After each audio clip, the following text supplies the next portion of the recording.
this was after our conversation on that the last 40 years, 50 years have been a time of deconstruction of the text, of the deconstruction of, by various means, of the theology of the early church. Yeah?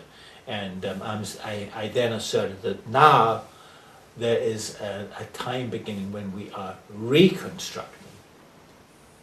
And I see myself as working at that issue, reconstructing the Gospels, or the truth that is behind the Gospels in relation to this person of Jesus.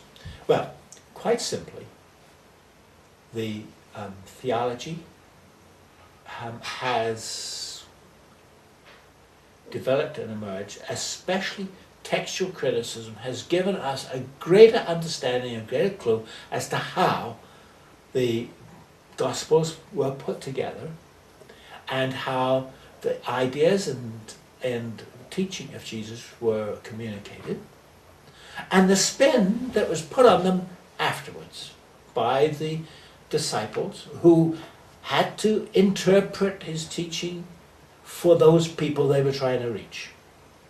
And their interpretation we would now call spin, but the spin of the disciples was a necessary development. But if you understand it as that, then you can read those Gospels in a three-dimensional way, which begins with Jesus' teaching and also tells you a great deal about the apostles and a great deal about the people they were trying to reach. And so this whole process of evolving and developing a greater understanding how Jesus' teaching evolved in the understanding of the church, in the early church. And you might say, well, does that mean that Jesus' teaching was not accurately translated and transformed? And I say, yes, it does. Because in the eyes of the church, their needs at various times changed. You can see this in, let us say, the parable of the sower, which everybody knows.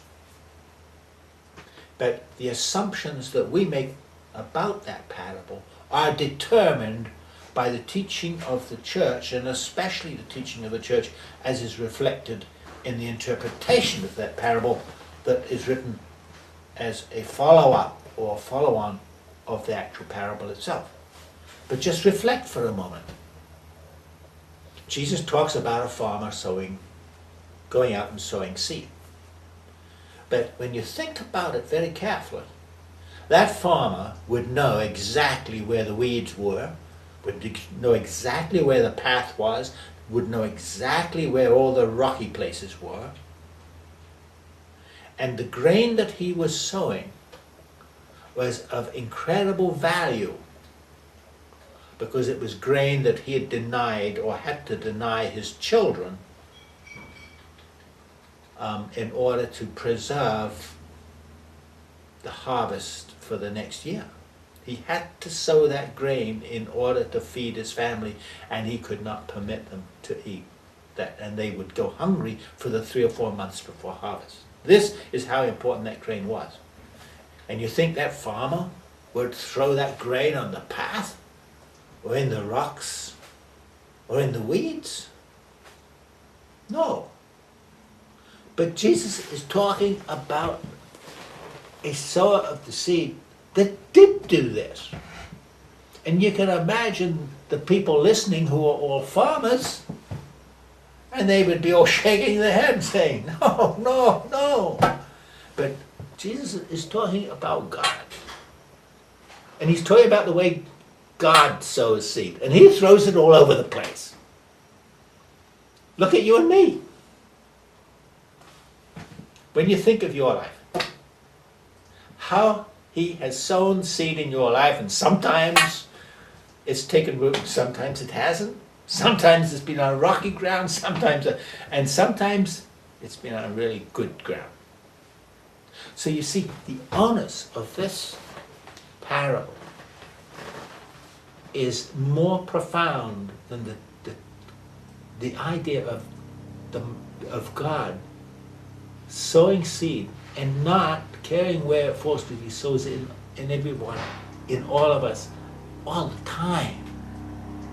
And he's pleased with whatever little harvest he can get. That 30%, 40%, or 100%, it has to be whatever he can get. Because the normal yield on a grain of seed is, in good ground, well watered, is going to be over 100. In fact, hybrid tea wheat today, the yield is more like 500%. But that is the result of our developing the agricultural